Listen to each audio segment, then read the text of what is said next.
On this episode, we're going to feature NXT UK with the beginning of the opening round for the Heritage Cup for a number one contendership.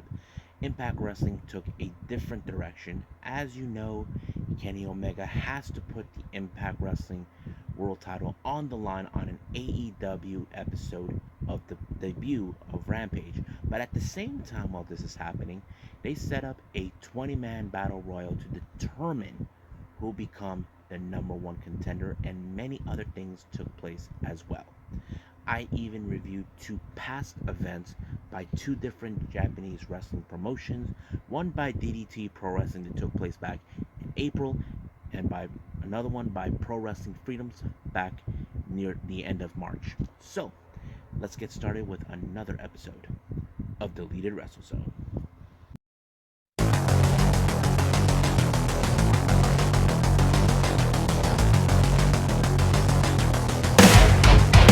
Are you ready? Get up, get up! Get up, get up! Get up, get up! Get up, get up! Get up, get up! Get up, get up!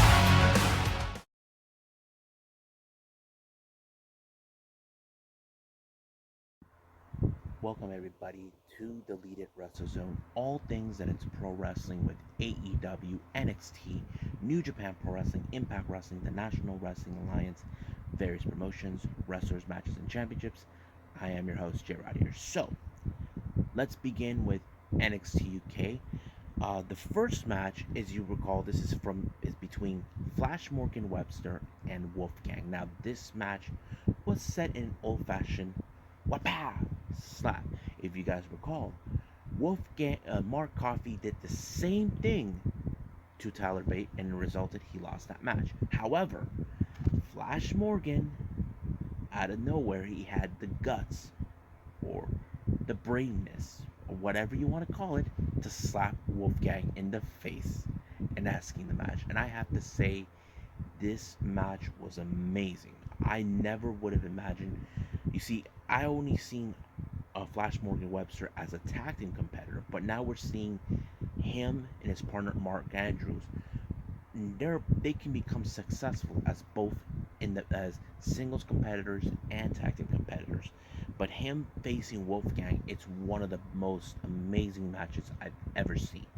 If you must know, Wolfgang is a much bigger dude than Flash, and I have to say, I give this one a very 2 thumbs up. And I have to say, but despite the fact Webster was so close in winning the match, but it was Wolfgang who put him out, and he showed him respect, and he took him to the limits, and I have to say he actually did.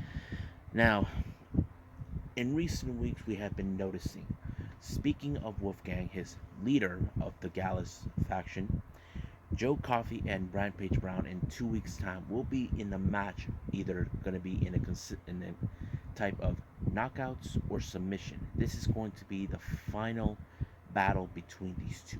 Who is the strongest? Now, these two men are very impressive. You know, I would like to see both Coffey or Brown become champions, but we want to see this happen. But for now, with this rivalry or whatever it's becoming, it's not becoming very great.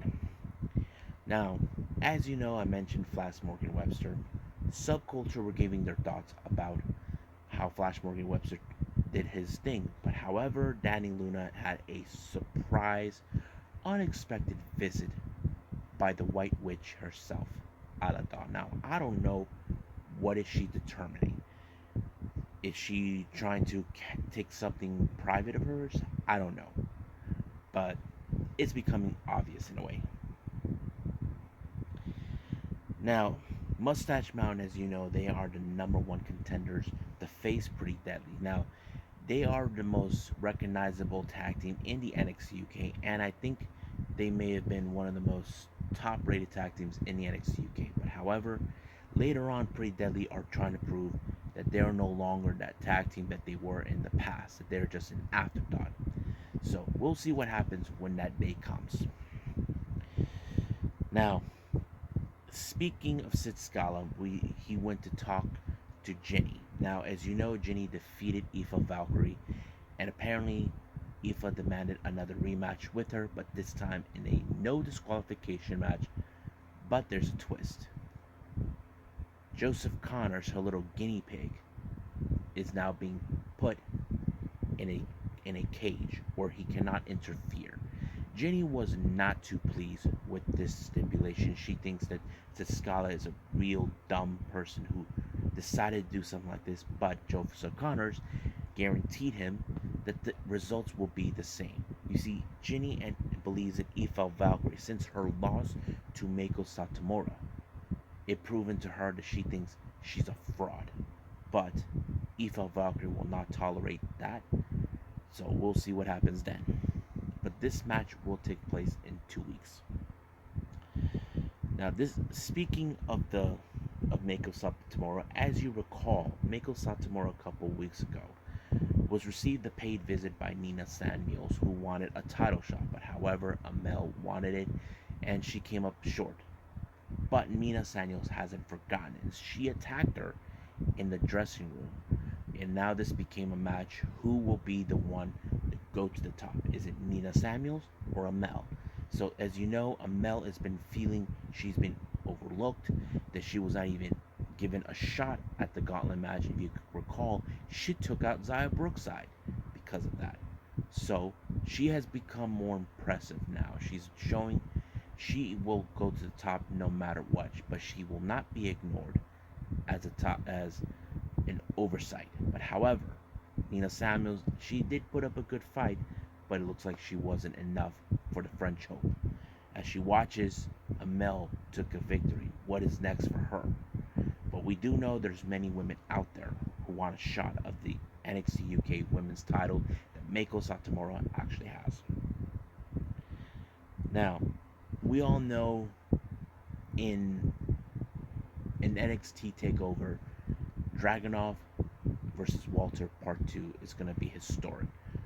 Dragunov made a very interesting video package about his nightmares with Walter. I mean, we all know that first match was amazing. It was really incredible. It told the story how Dragunov was not determined to back down, but however, Walter is trying to prove that people like Dragunov, they have no respect for the mat.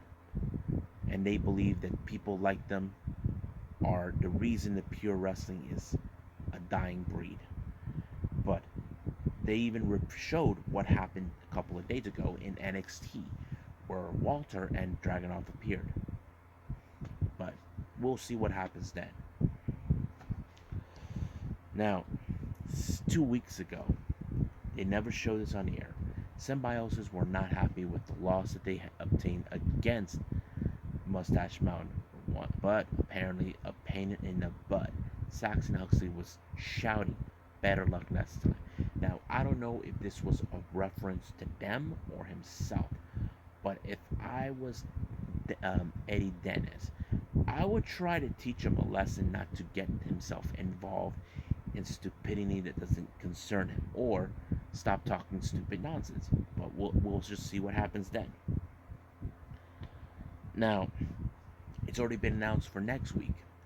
Meiko Satomura will put the NXT UK women's title on the line against Stevie Turner. Now, Stevie Turner decided to poke the bear, and that's exactly what she did. She poked the bear, and now she has to prepare for herself against the final boss. Now, can Stevie Turner win the title? Well, I would say Meiko Satomura will be that champion that will be unbeatable until one day that one challenger will come out and defeat her. Now, the main event is the opening round of the Heritage Cup for the #1 contendership. We have Mark Andrews and Noam Dar. This match was also good. You know, it's despite I have to say I'm a fan of Subculture, and it was so good. They even exploited their weakness. Like Noam Dar was exploring the leg from Andrews, and the same thing with Andrews to Noam Dar. But however, somehow Noam Dar was able to win this match no matter what with with 2 pinfalls. Because if you guys recall, last year he was so close, but this time, let's see what happens if he gets lucky this time.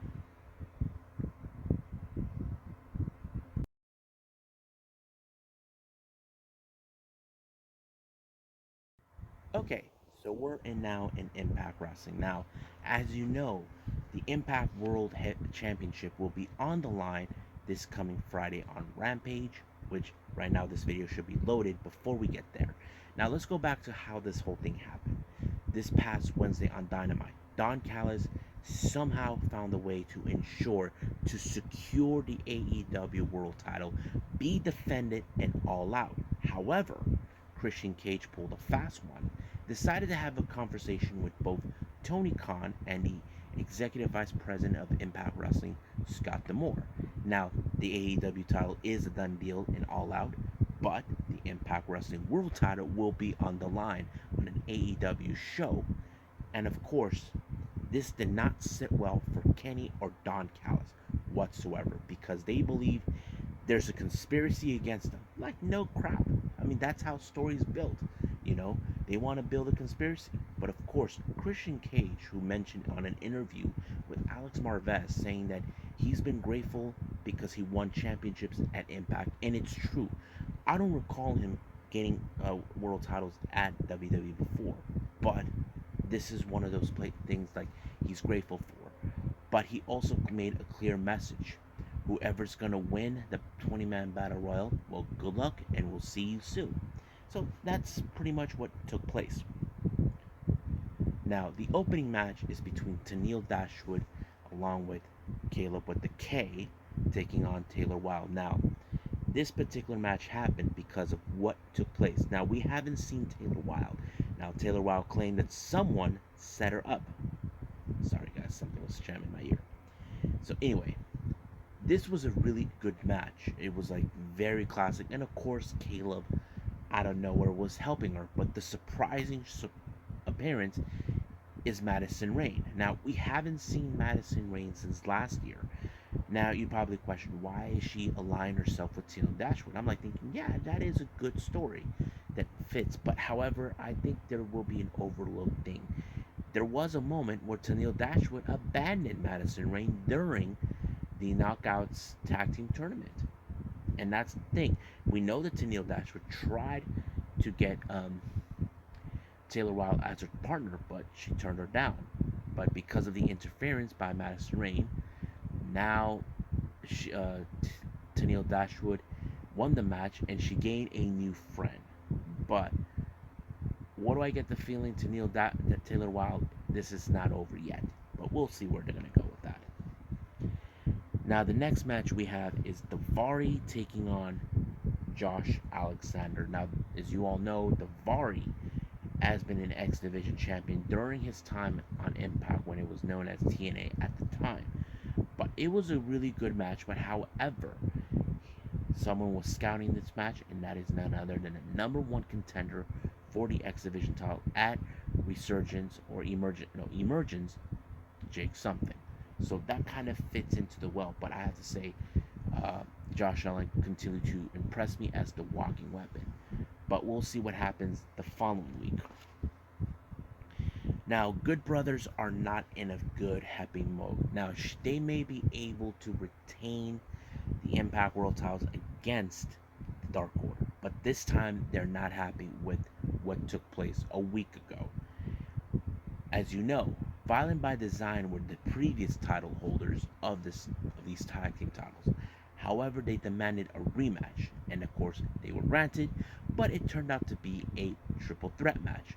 And the ones who integrate themselves was Rich Swann and Willie Mack. And the Good Brothers are not happy. They blame the Violent by Design for this. But I think what's going to happen is we're going to see a feud between them. And of course, something else. We're going to see next week the battle between the Giants, between Doc Gallows and Joe Dorian. And this is going to be one killer match. And I can guarantee you guys, it's something you don't want to miss. Now, as you know what happened last week, Kara Hogan got stabbed in the back by Tasha Steelz. Now, she wanted to talk to her, telling her how she felt about what happened. But out of the blue, here comes Su Yung and Kimberly. Now, I don't know what kind of angle they're throwing in Impact Wrestling for this, but it seems like it's very interesting. They're putting that Su Yung is controlling Kimberly. And of course, they dragged her out of there. Now, if you guys know this or not, Kiera Hogan is now officially no longer with Impact Wrestling. This could be the sign that she already left. Now, some of you are probably saying right now, where is she? Well, there's been reports coming in that she has her sights set to AEW. I mean, it's not a bad choice, but if you guys must know, her girlfriend is working with them, not officially as a roster member, but she works there. If you guys don't know who her girlfriend is none other than Diamante. Yes, they're a couple, so I'm cool with that. But it would make sense that maybe she wants to be closer to her and possibly maybe establish a well thought out tag team division in AEW, which many fans I heard of have been talking. But right now, that's another conversation for another time. Now, where was I? Now we get to see officially Chris Bay as a Bullet Club member teaming with the leader of the Bullet Club, Jay White, taking on Finjuice. The match was pretty good, some great defense, some offense, but of course you cannot forget the rivalry between both Jay White and David Finlay. As you know, at Resurgence, the Never Openweight Championship is on the line. So basically, this whole thing was a trap by Jay White in order to hurt David Finlay once and for all, to show him that he will never beat him. So we'll see what happens then. Jay White said the same thing to Finjuice when he was the IWGP United States champion. But we'll see where they're going to go with that. Now, Tasha Steelz, she's mostly now doesn't want to deal with Kiera Hogan. She thought Zion getting rid of her, no problem. But of course, there's still more things that are happening. This new person, Savannah Evans, it's still unclear what it is that they're doing. Is Tasha Steelz going to make a play for the Knockouts title? I don't know. But anything can happen, or establish themselves as a tag team. I don't know either. But it appears that that's what Tasha Steelz is looking for. She's trying to surpass everything they have accomplished together, both her and Kiera Hogan. But at the same time, was interrupted by none other than Fallah Bahh. Now, you know they were part of the homecoming, but I don't think she's happy to see him for losing that homecoming match. Now, we get another interview with Melina. We all know her. She's a legend. She's been around the block for almost 20 years. She even said how grateful she is that she's still around, but Deonna Purrazzo looks at her that she's pathetic, that she thinks that someone like her needs to let people like herself to. And she says she's been training by Invictus FC, one of the female MMA fighters. I forgot her name. But Melina says she has something in store next week for her to pay attention. And that is something we definitely got to do. Now, we get a match between John Skyler and Matt Cardona. Now, the match wasn't too interesting to me, but however, I think the part that was interesting is the interference of both Shera and Rohit Raju. If you all recall, Rohit Raju was not a happy camper after not able to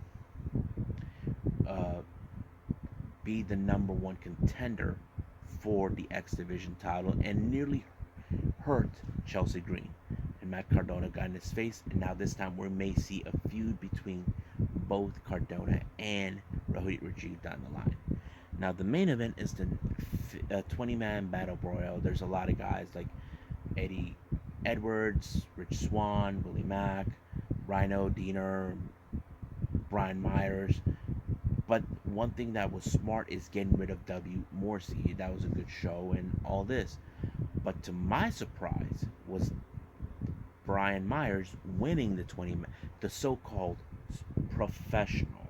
Now, I don't have a problem with this, but I think there is a good storyline that can be played along with this. Now, you probably ask me, what is that? Okay, let's say for the argument that Kenny Omega retained the Impact Wrestling World title from Christian, and now he has to deal with Brian Myers. Now Brian Myers can go into his face and tell him he is the most professional wrestler. But, however, Don Callis will say, "You are wrong, kid. You are unprofessional. You don't have what it takes to beat a guy like Kenny Omega because you're not a wrestling god. You will lose to Kenny Omega once he hits you with the one wing angel." Now, that's how I see. Now, if it was Christian, it would be a good, solid fight. But the real question is, can Brian Myers use his so called professional to win? I don't know. But either way, anything could happen. But we'll see what happens when we get to that point. But for now, we need to pay attention what's going to happen on Rampage between Christian Cage and Kenny Omega when the Impact World Championship is on the line.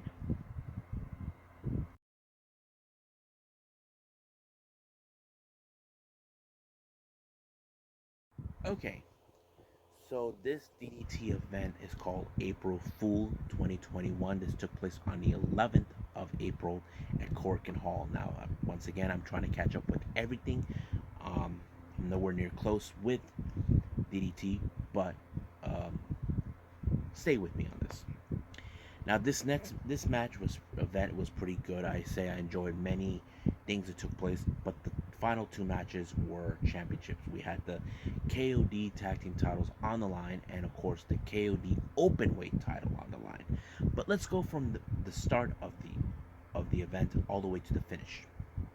Opening match, we got Toy Kojima versus Hideki Okatani. It was a good, solid match. Not too hyped for it, but it was good. I did enjoy how Toy Kojima is determined to prove how strong he is, but frankly, he wasn't strong enough against Okatani. Okatani pinned him with the 1-2-3. And same thing on the next match, we got Yuya Koroku taking on Yusuke Okada. Is same thing, solid match. Not too pumped for it, but it was really, really good. I enjoyed it, and of course, it was Yusuke Okada who won this one very impressively. Now, I don't know if he's still a young boy, but he seems like he's building up more momentum for himself. Now, the next match is a very interesting match. We have an 8-man tag team match. We got first team Keigo Nakamura, Okota Oshi, Kazuki Irada, and Akito taking on Yuki Ino, Yukio Naya, Saki Akia, and Chris Brooks. Now, three of the four are champions. Yuki Naya at the time was 1/4 of the KO-D 8-man tag team champions. Saki Akia was the title holder for the Iron Man Heavy Metal Weight title, and of course Chris Brooks is the title holder of the DDT Extreme title. But as for Yuki Uno, he used a regular belt to get in. Now I was like laughing my butt off, and it was, to me, I wasn't feeling this match had any good comedy too much in it. However, there was a moment where Irada put the glasses on Yuki, trying to control him, have him dance. But however, the victory goes to Saki Akia when she pinned, what's his name, Keigo Nakamura, who, if you guys know this or not, he sometimes is the weakest link of the group. And of course, Saki is very impressive with her skills. The next match is a 6-man tag team match. We have Antonio Honda, Toru Owashi, and Gorgeous Matsuno taking on Damnation's Nobuhiro Shimatani, Mad Paulie, and Tetsuya Endo. Now, this match went up to 24 seconds when they pinned Gorgeous Matsuno, but however, the GM will not take this lightly. But however, there was a restart on this match, and it was a pretty good one. I have to say, the restart kicked off pretty well, and of course, you cannot forget the antics of Antonio Honda, how he is, and of course Matsuno. But it was them who overturned the results of the first match. In the second match, they won in their favor. Now, the next match, we got the 37 Kamina, Mao, Shuna, Katsumata, and Yuki Una taking on Damnation's Daisuke Sasaki, Yuji Ino, and Soma Takua. As you know, there's been a funny moment where they deal with Yuji Ino because he's big, he's strong, and whenever they chop him, he chops Katsumata, and Katsumata doesn't like that. He knows it's no fun to deal with Yuji Ino, but of course, he was tossed around, and that's what happened. However, it was Yuji Ino who lost the match, all things because of Yuji Ino, how strong he really is. So we'll see what they're going to go with him. Now, the first championship match, we have the KO-D Tag Team titles. Smile Pizarri, Yuji Okabashi from Big Japan Pro Wrestling, teaming up with Arashima, taking on Eruption's Yukio Sakiguchi and Katsusada Iguchi. Now, this match was also good. I have to say, I enjoyed moments when both Hirada and Yukio use their grappling and martial arts skills to help them to put up a good match, and I enjoyed it. But however, it was Harashima who picked up the victory when he took out Iguchi, allowing himself to win the match. And of course, becoming the new KO-D Tag Team Champions, beating Eruption. Now, the main event is the KO-D Openweight title between Danshuko Dino taking on Jun Akiyama. Now, this was a different type of match for a guy like Akiyama. Now, you ask me why. Well, Danshuko Dino, he is not your ordinary wrestler. This is the guy who pulls his pants, gets his butt cracked in your face, and that's the last thing he'll do. Sometimes he acts like he's gay, and that's kind of part of his comedy routine. He even tried to use that against Akiyama. Now, Akiyama knows he is not in the same caliber as him, but somehow Dino would find a way to ensure he wins his matches. But this time, it was Akiyama that put the knee on his face, putting him out 1, 2, 3. So, because of that, he retains the KO-D Openweight title. And I can't wait to see what else, who will be the next challenger for that title.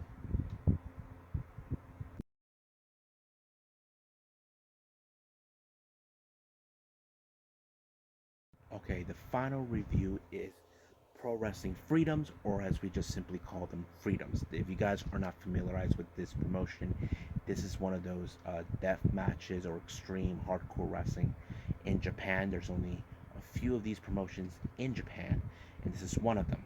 Now, the event is called the Gekokujo 2021. This one took place on the 23rd of March in Korakuen Hall as well. They had 3 championship matches and of course a special match, and the main event had special matches too. But the first 2 matches are straight up matches, basically the kind that doesn't require to do death matches or anything else. Now let's go from there. The opening match was Rekka teaming with Alejandro, taking on Tomoya Irada and Dragon Libre. It was a very good straight up match. I was like very impressed mostly by both Dragon Libre and Alejandro, and Tekka as well. But it was Toyama Irada who pinned Tekka for this match, and he was something I haven't paid attention with. I have paid attention with the other 3, but basically now he's got into my sights, and I hopefully get to see more of these events. Next match, we got Yuya Suzumu, who we know from Pro Wrestling Noah, teaming with Kengo, taking on Daisuke Masaoka and Kenji Fukimoto. This match was brought in a bit of the toys in it. This is also was a straight up match from the beginning, but it ended with toys. And of course, it was Daisuke that pulled off a share shot on Kengo, but did not do no avail to him. But this time he did one of those roundhouse chest kicks onto Kengo and allowing himself to win the match on that.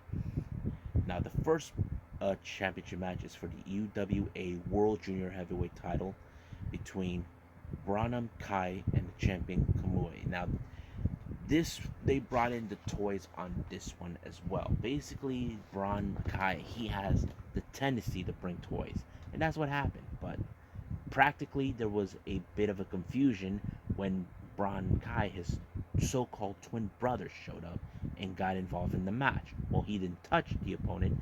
There was a bit of confusion because You cannot tell. They kind of pulled off a little trick that we already know from none other than the Bella Twins. But of course, Kamui is upset that he lost this match, but it did happen in that fashion. So basically, he may have to fight back to get that title. Now, speaking of the Brahmin we know, the next match was the King of Freedom's Tag Team Championships. We have the challengers. I think they are Brahman Gan and Brahman Ru taking on Unchained, Rina Yamashita, and Minoru Fujita.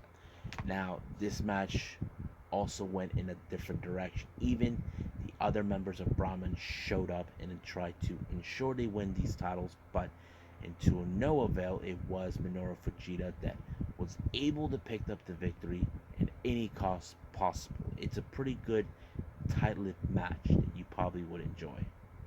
Now the next match is, I believe, the TLC of Death Alpha Death match. We got Eri, Toshiyuki Tsukuda, Violent Jack, and Masashi Takeda taking on Mammoth Sasaki, Takashi Sasaki, and Jun Kasai. This was more pure violence that you couldn't imagine in this match. As you know, Eri hates their opponents and they do anything to ensure they win, and that's exactly what they did. They actually pulled off an amazing victory on this one. So the real question is, can they keep up the same momentum they do? We'll just wait and see on that too. And then finally we have King of Freedom's world title in a Freedom Shakedown Blockade Lights 2 match. Bridge death match between Takayuki Uke and Toru Segura, who was the champion. Now this match had all the stops, every toy everywhere, light bulbs, barbed wires, everything. So basically they even had like a bridge full of light tubes, but it was so nuts. You even wouldn't tell if anybody could last long, but somehow Segura actually picked up the victory when he put Uike through the brick cement blocks, and that kind of put him out in the count with the 1-2-3, retaining the Freedoms of World title. So I think that's pretty much it, what I got for everyone. Well, I hope you guys enjoy this episode. Coming up, we got the debut of AEW Rampage, 205 Live, and of course more of New Japan Strong Road to Summer Struggle, but also going to add another event. This is for the IWTV 100. If you guys don't know what IWTV is, it's independent wrestling television. This is something you can watch either on the internet or on your app on your phone. Doesn't matter what you have it. But it had Chris Statlander and Orange Cassidy possibly as the main event. But I can't wait to see and review this. This took place back on August 8th, and I can't wait to show it all. So for now, I'll see you guys in the next DWZ time. Same DWZ channel. I must bid all of you adieu. So, goodbye. Mwah. And have a nice day. Bang.